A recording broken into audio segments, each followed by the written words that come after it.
Hey, hey, oh, hey. Hey, hey, oh, hey. Hey, hey, oh, hey.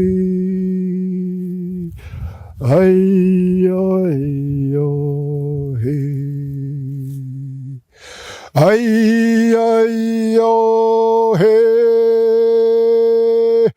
Ay, ay, oh, hey. Ay, ay, oh, hey. Ay, ay, oh, hey. Ay, ay, oh, hey. Ay, ay, oh, hey. Hey. Hey, hey.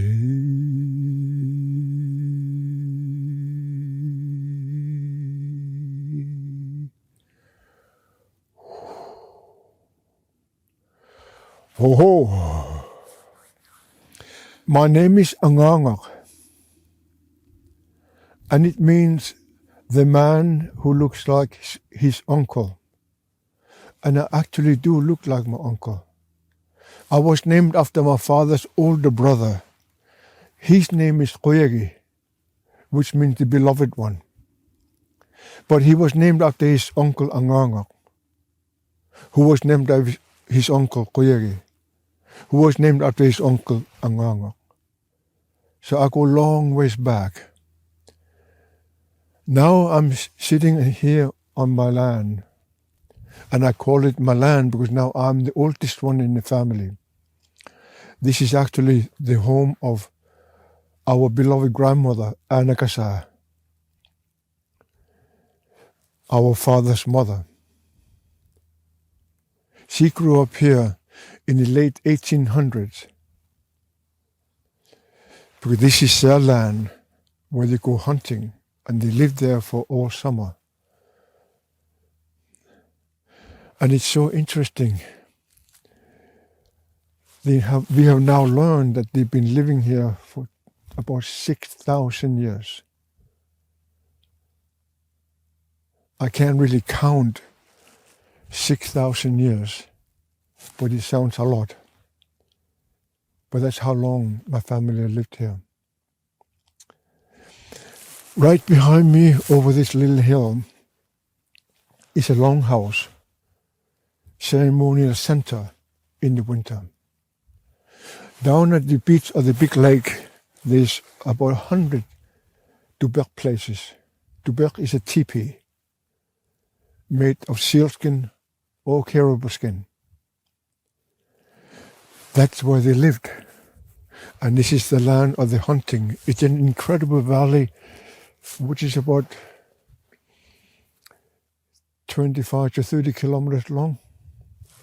On the widest point, it's about 5 kilometers. And in the old days, this is where the caribou was born. Now, because we are so many of us now, they have moved further away, where they give birth to the animals we live on. Here, just below me, I can see it now. There's an altar on a plateau. This is where the elders get together. And just below it, it's a sacred fireplace. I don't know if you knew that, but in the old days, there was no fire from the earth around here. The only fire my people had was of the seal oil. That's what they can see with and each other. That's how they get the warmth in the houses and duberqs. That's also the way they cook the food. And that's it.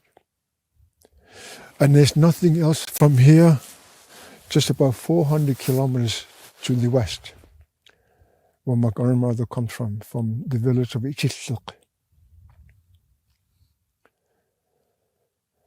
And our beloved grandmother was a matriarch.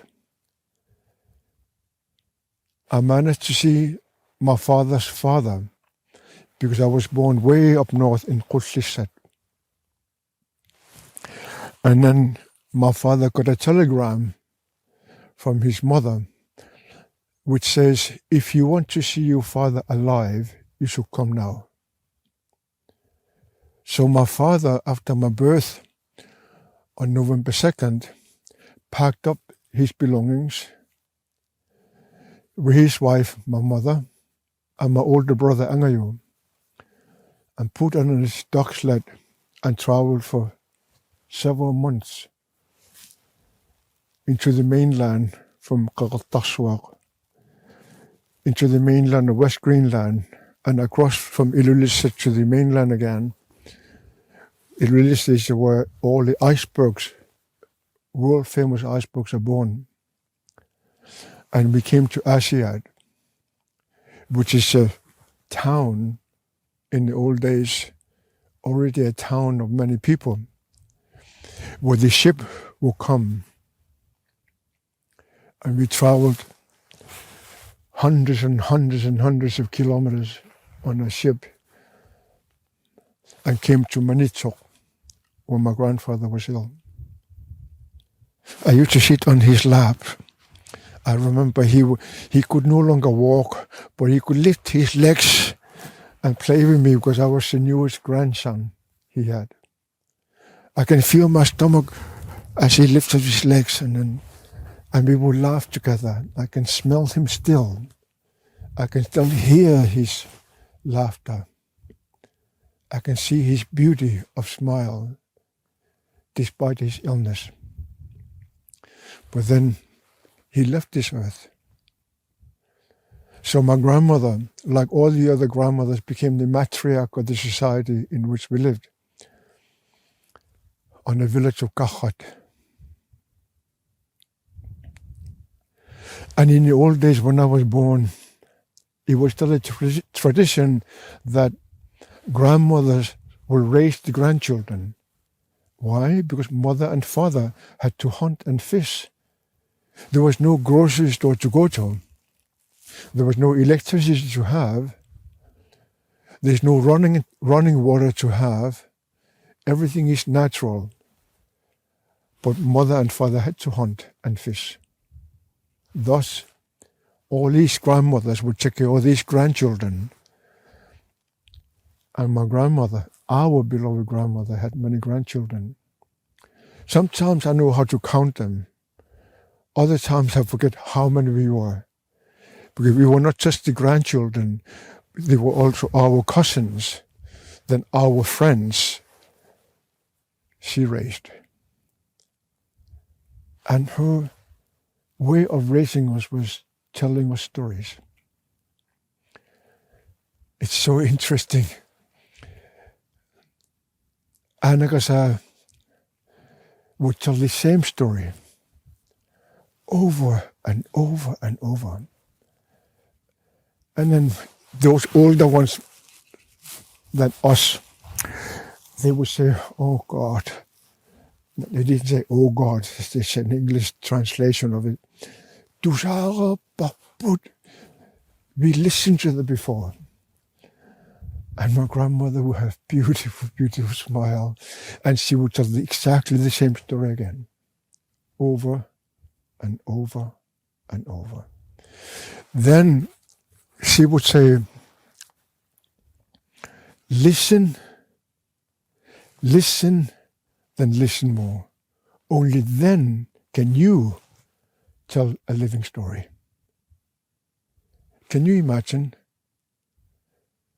if you read a book that you had to read it until you have completely memorized it? Otherwise, you cannot tell the story of the book. We didn't have any books. Those stories were ancient traditions stemming from my grandmother, who was raised by her grandmother, who was raised by her grandmother, who was raised by her grandmother. Those 4 grandmothers raised their grandchildren and told the same stories. I am sitting on the source of the grandmothers. At least around 6,000 years my family has lived here. This is north of the Arctic Circle in a country called Galasitnunad, which means the land of the people. In English, they call it Greenland. They forget to call it the land of the people. Galasit means people. And we are the people, just like you are. So when you come here, this is your land. And you are welcomed. You will be welcomed with open arms. And they will welcome you so you can feel at home inside yourself. How often you and I, we forget to feel at home even within ourselves. How did we get there? What happened to you and I that we forget to feel at home within ourselves? It's a really perplexing question I so often have asked as I traveled the world. Yes, I have traveled this land, enormous land, inside out. I don't know every valley. I do not know every mountain. I do not know every lake. But I know most of it. I walked, and I walked, and I walked. I walked with young people. I walked with children. I walked with old people. I walked with elders on this land. And when I return, the elders will come to give me a hug and tell me, welcome home. After a long walk, the elders would be standing there to welcoming me to our land. Can you imagine you yourself being welcomed by an elder to your home? What a privilege to grow up like that. It was for me. It was for my family. Every time they've been walking, they are welcomed by the elders. And they always say, welcome home. So now I do that to you. I welcome you home to yourself. Why? The old people say that, how can I come home to myself? And we realize now that the hardest thing in yours and my life is to come home to ourselves. It's so interesting. My land is really, really big and in enormous distances. And our beloved father, Angaangaq is his name, he would do this. His hand is, my hand is like his hand. And then he would do this. And then he would say, for him and me, the highest point is the joint of the long finger. He said, go there. And we will ask him, what are you saying? What are you telling me? What are you telling us? Go there. The highest point in your life. Then he would tell us that the highest point in your personal life is when you accepted yourself most. When you honored yourself most. When you recognize yourself most. But most importantly, when you loved yourself most. That's the highest point in your life. I invite you to come home to yourself, in which you recognize yourself, accept yourself, respect yourself, honor yourself, but most importantly, when you loved yourself most. When you get there, you will realize when you look that there are many choices in life. Many. And then it's so interesting to realize how many choices you and I we have, how to live our life, what to represent in our life, what to do in our life, but most importantly, how to accept all that gift within yourself. So our beloved Father will say, when you choose which path to walk, you had to really walk all the way to the very end. When you get there, you get home to yourself.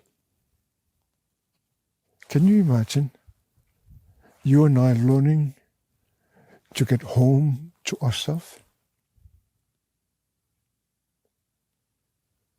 I can hear my grandmother saying, you are the most important person in your life. Imagine that you personally, you are the most important person in your life. So we ask our Father, how long would it take me to walk all the way down to the end? And his favorite answer was, it can take as long as a breath takes. Then he would inhale and hold it for a bit, and then exhale it.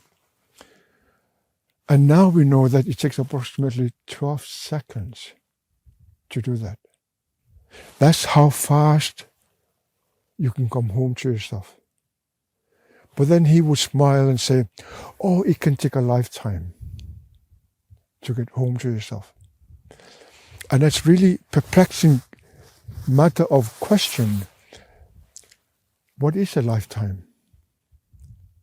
Our physical life is very limited. Our spiritual life is unlimited. Why? The old people say that my spirit, the home of my spirit is my heart. And then that will never leave the earth. When my body dies, my spirit is here. And the old people and anyone who comes here will be able to feel my spirit. They can hear when I tell them how much I love them. They can feel that I respected them. They can feel that I acknowledge them. They can feel that I honored them. But most of all, they can feel they are loved by me. Can you imagine that you yourself can do the same as we do? This is where it becomes so incredible when I think back. We were raised by our grandmother. Angaangaq is her name. An incredibly beautiful spirit, a powerful woman.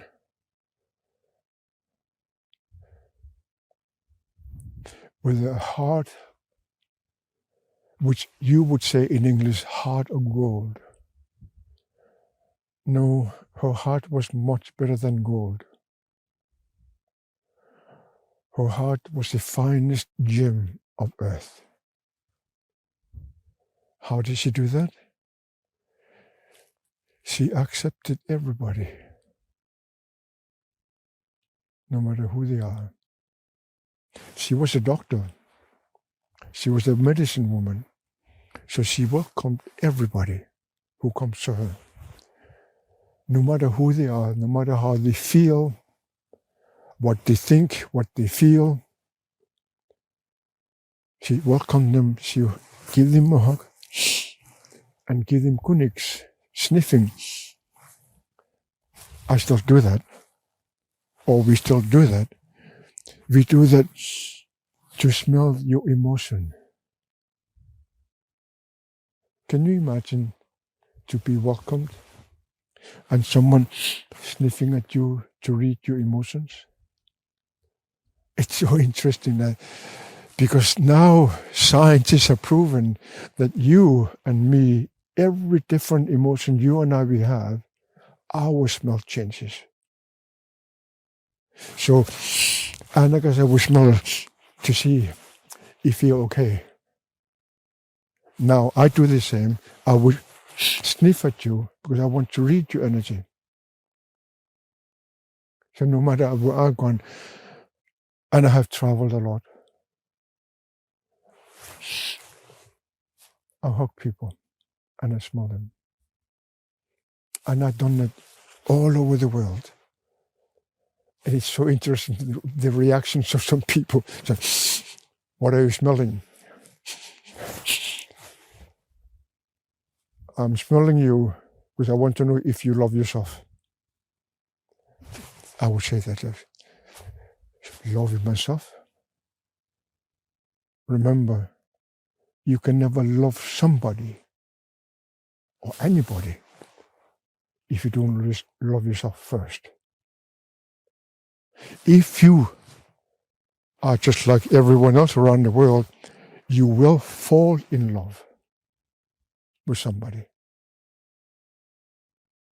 Did you know that when you fall, if you get hurt at the end? Did you know that? The old people say, become in love. They say love should never, ever hurt. It should be beautiful. And the greatest longing every one of us on this earth have is to be accepted with love.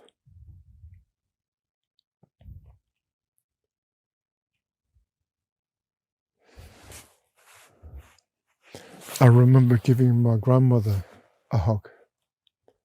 The last time I hugged her, I was at this college in Denmark in the month of January the 25th.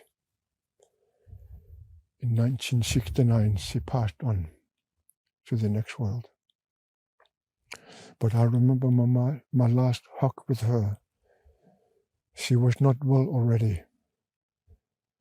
And she was in a little hospital. But she had a beautiful smile. And I hugged her, half laying on her bed. And she gave me kunik here. I don't know how many times she did that. She did that. And she said, as I have a kid, which means I love you. Now go. And it's so interesting. In our tradition, when we leave and say goodbye, we never look back. So I never looked back at my grandmother. But that smell she took from me is still here. Now it's 2022. I can still feel her kunik smelling me. That's the last time. That was in 1967.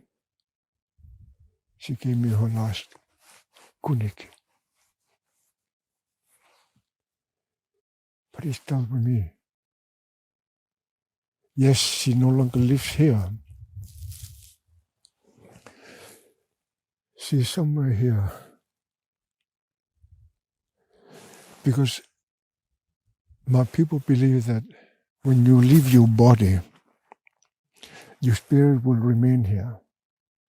No one will forget the sound of your voice when you tell them how much you love them. They will never forget the sound of your voice when you tell them how much you love your family, your friends, and whoever comes to your life. But the soul of you will move on. But they will never leave you at the reach of your hand. But Angaangaq says, don't play with that soul. Allow that soul to travel on with the northern lights until they reach the Great One.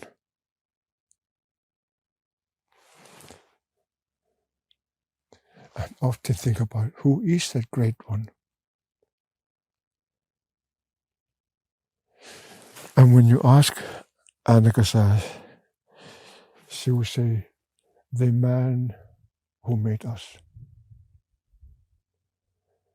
It's so interesting. By the time I went to Europe to go to college, it was a very important thing between man and woman fighting to become equal. It's so strange that they were fighting about who is more important than the other. They had forgotten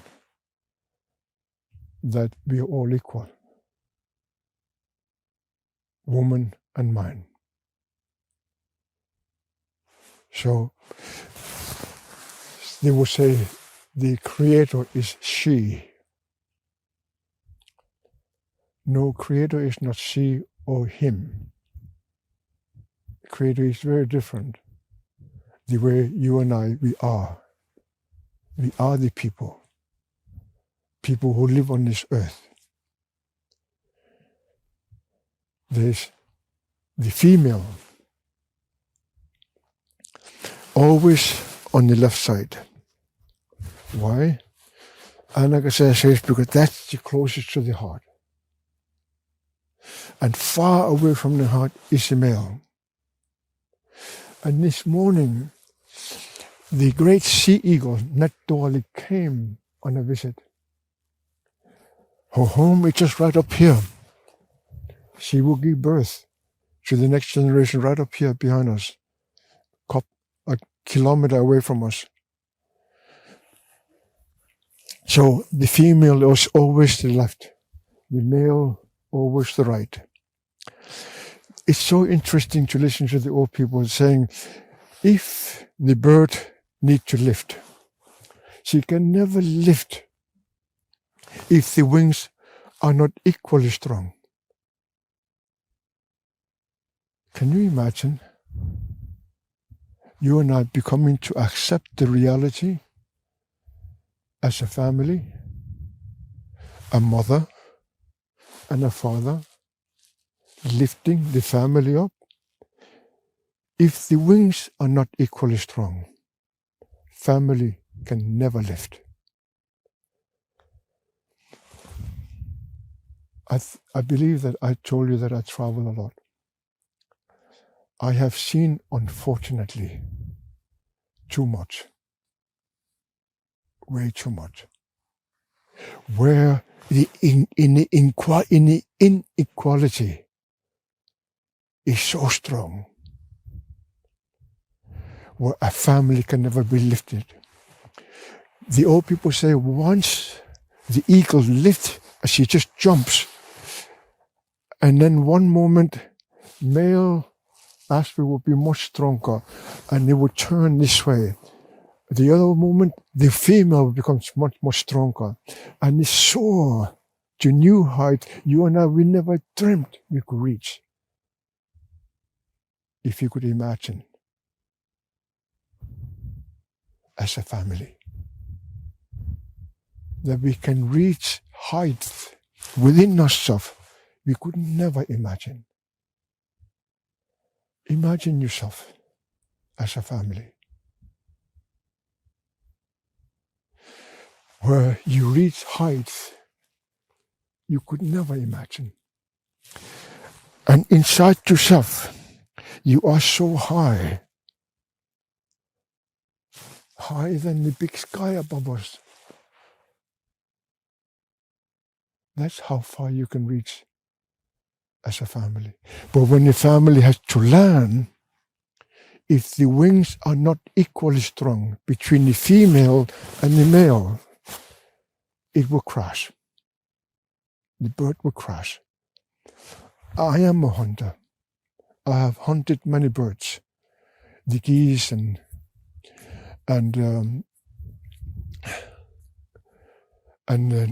nutsled and all these mitsuks, all these birds which flies around us here. You hunt them. That's part of your food chain. I have seen them landing on ice.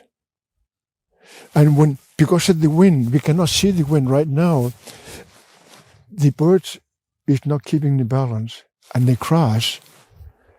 And how often I have collected dead birds where they broke the necks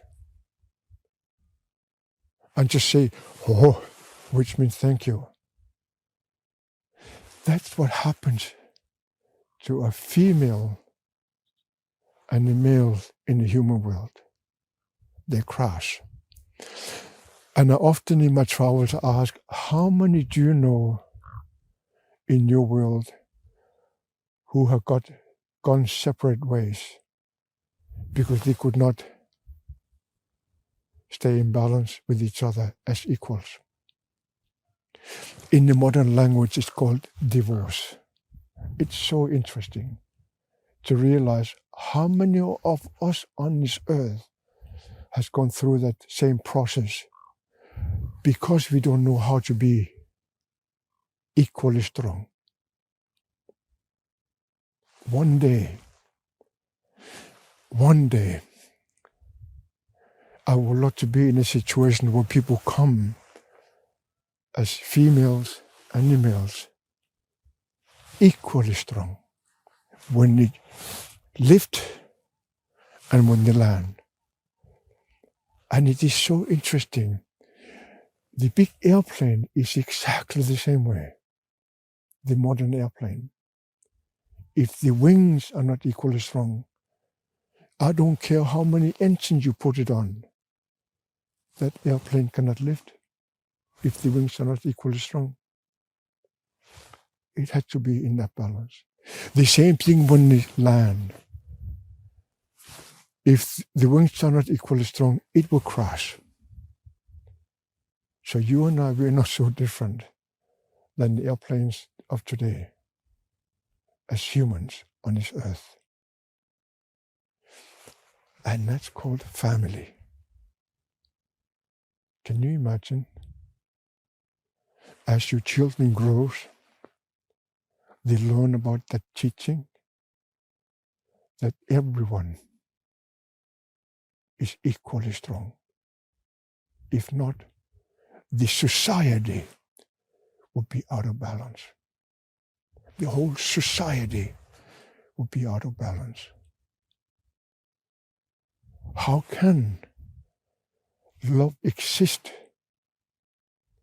if we're not equally strong? So my prayer is that one day people who walk in over the mountains, come to this valley here, feeling and enjoying of being equally strong. Because family is the most important thing as humans. Without family,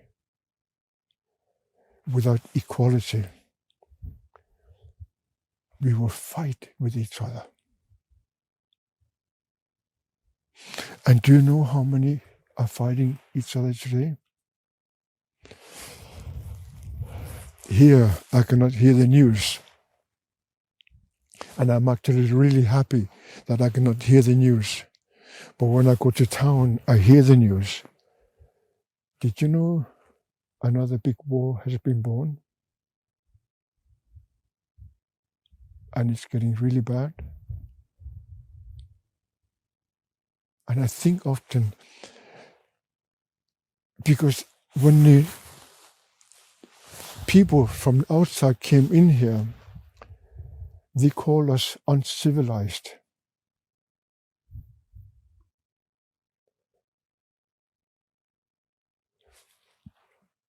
Imagine if I came to your land and I look at you and I declare to where I travel that you are uncivilized. No, I would never do that. I could not imagine doing that. Because you are just like me. You and I be equals.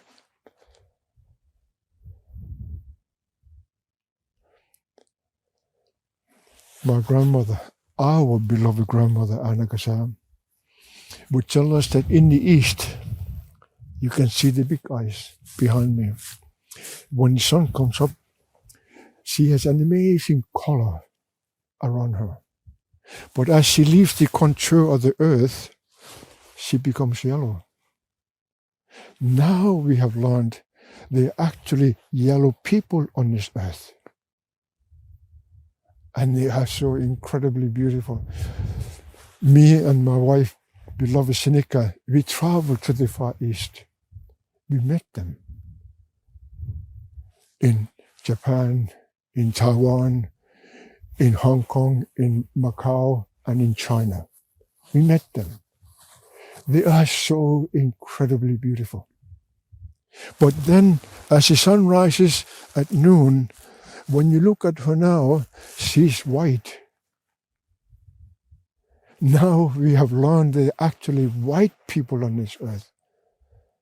And they are so incredibly beautiful beings, the humans. And when you look at the sun at high noon, she's always white. Then in the west, where the sun sets, she's always red. And that's the indigenous peoples of this earth. We call them indigenous because they came before us all. And I'm one of them. And in the summertime, when we sit there on the plateau of our village, grandmother would say, "Oh, you are as red as the setting of the sun." And we will look at each other and they all look so red because the sun is shining upon us 24 hours a day. And we become tanned. And I hope I did good on my makeup this morning. Because I am a red man. Then at night, it's always black. Now we've realized there are actually black people on this earth. And it is us, all of us. The yellow people, the white people, the red people, and the black people. We all belong in the same circle. One of the most important teachings of this land here, and I remind myself that my family had lived there for about 6,000 years. The circle, which has no beginning, no ending, in which we all belong. The beauty of the circle is that we cannot see each other's backs.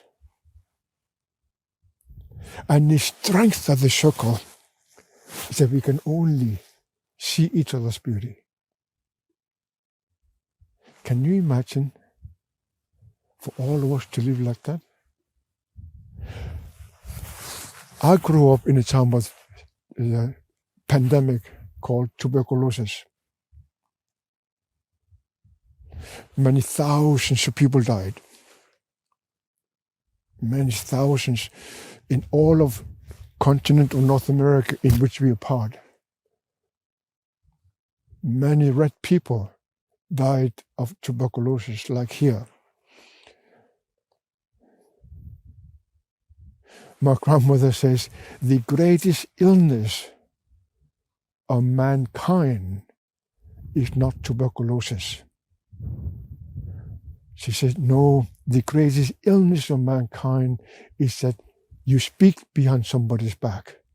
Put him down.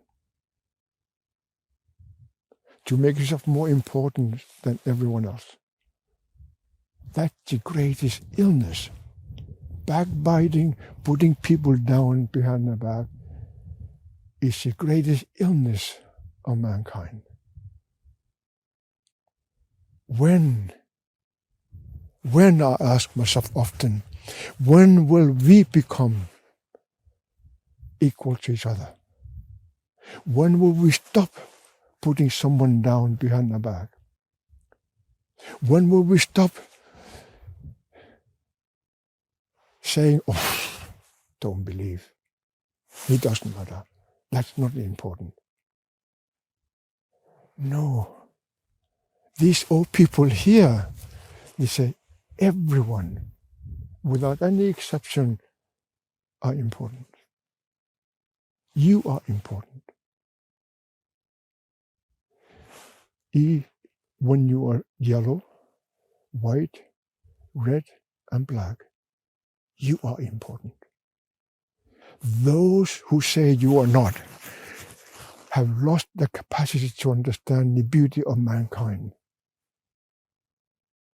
But unfortunately, really, really unfortunately, the decline of the societies of the world are not liking the yellow people, the white people, the red people, and the black people. The decline of the society. I have seen that all over the world. So, what does it all mean? One day, I want to witness that myself.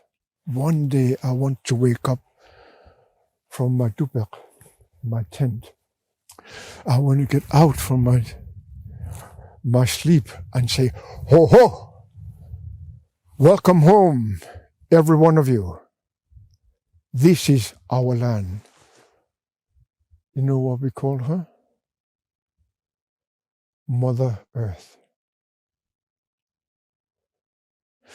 My grandmother, our grandmother, Angaangaq, she walked up here from the big beach of the big lake. She walked up here and walked 30-some kilometers to a big mountain. About 10 years old, she says. That's at the very turn of the century, 1800, 1900. She walked up there, and she tells us that as we were growing up, she got up there with her elders and all the people from the village, and they looked there, up here in land of the people, Galaslit, in what you call Greenland. The air is different than the European air, than North American air, and all the other continents where so many people live and so much happening. Here it is clear. When you look, you can see to the curvature of the earth with your own eyes. That curvature is about 450 kilometers away. You can see that with your own eyes. And when you turn to the north, you can see another 450 kilometers with your own eyes. That means you're looking at a distance of 900 kilometers. Imagine to look at that and realize, as a little girl of 10 years old, raising her grandchildren up and say, I saw the world. But there was only one world. There was only one sun. And there was only one moon. And tonight, we will celebrate the full moon. So that little girl who became our grandmother, that's her story. I don't any longer know how often I have told the same story, but for me, it has been so incredibly important because I travel a lot. I've seen people who have become so distant from each other that they don't even say good morning. They don't even say, oh, where are you from? What's your name? How's your family? We don't do that anymore. And this is the story I wanted to tell you at the end. Because there's this big ice melting, my beautiful parents, Angaangaq, my mother, Angaangaq, my father, said I should become, or no, you should become a runner.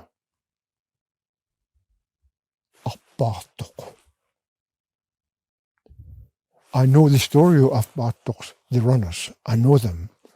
I grew up with those stories. It's the one who carries the message to the next village. That you have become a parent for a new baby. So the family can know that runner will run in his kayak or over the mountains just to tell you that you have become an auntie or an uncle. Or someone has passed on to let you know that your great uncle passed on. He joined the Northern Lights. Those kind of messages and those kind of messengers carried the news all over the world. We were not the only ones who had runners. And they wanted me to become one, for a very specific role to play. They wanted me to tell the world that the big ice is melting. I think I told you at the time when my grandmother was growing, this big ice behind me was about 5 kilometers thick. That's 5,000 meters thick. The way you and I will live on this earth melted her. She's just few meters tall now. That has an impact on the entire Mother Earth. The entirety of the Mother Earth is being impacted by this big ice. Yes, it is true, climate has always changed.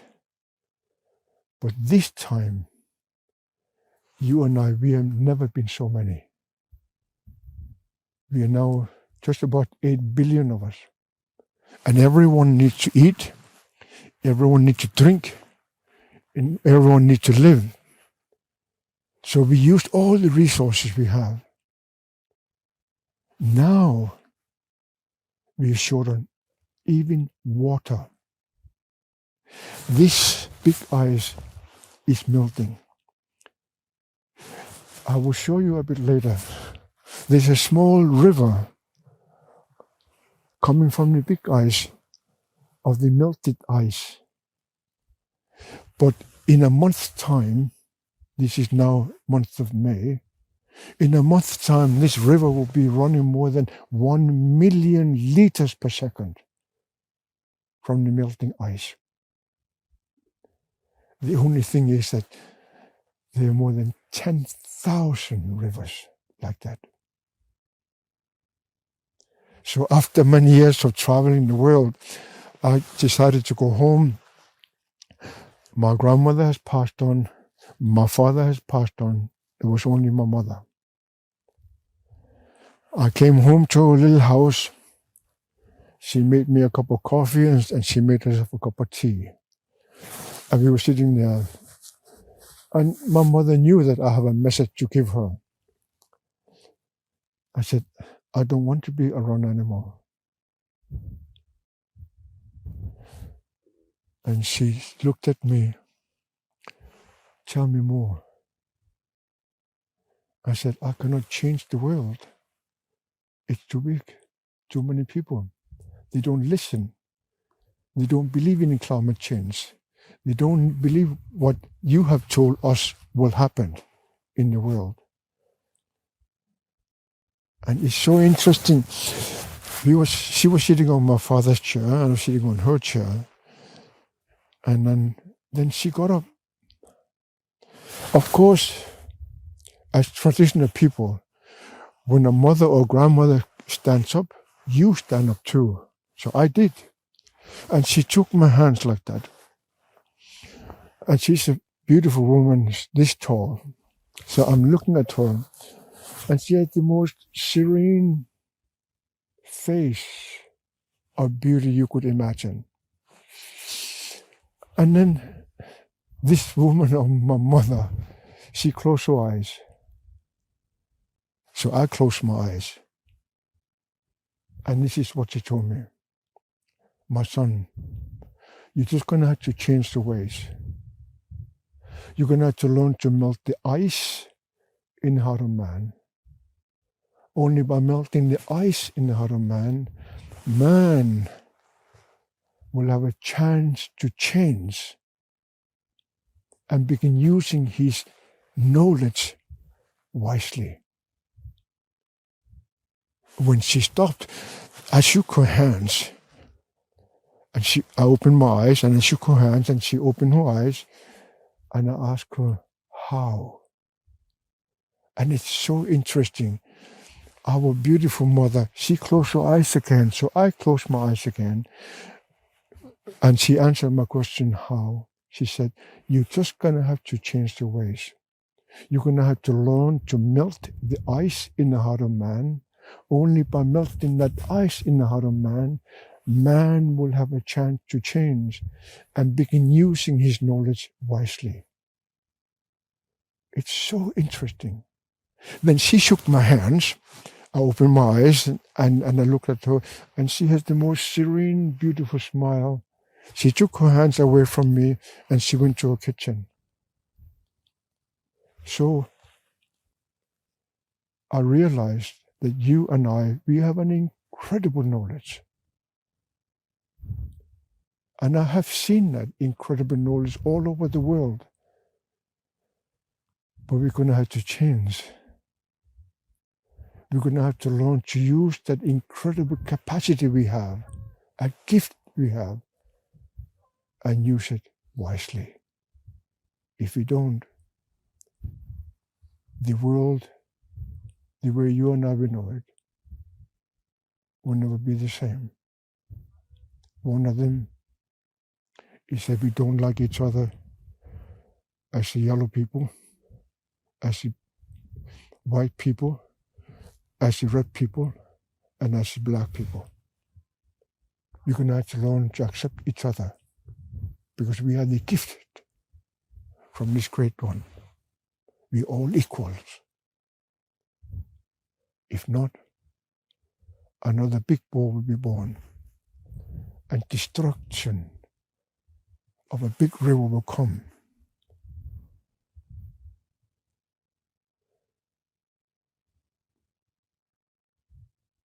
We don't need the big river,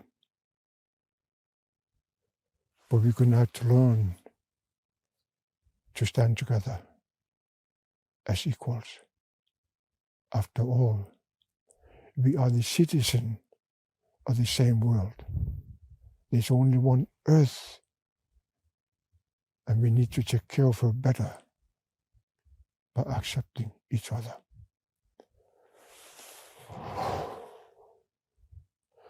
Ho ho!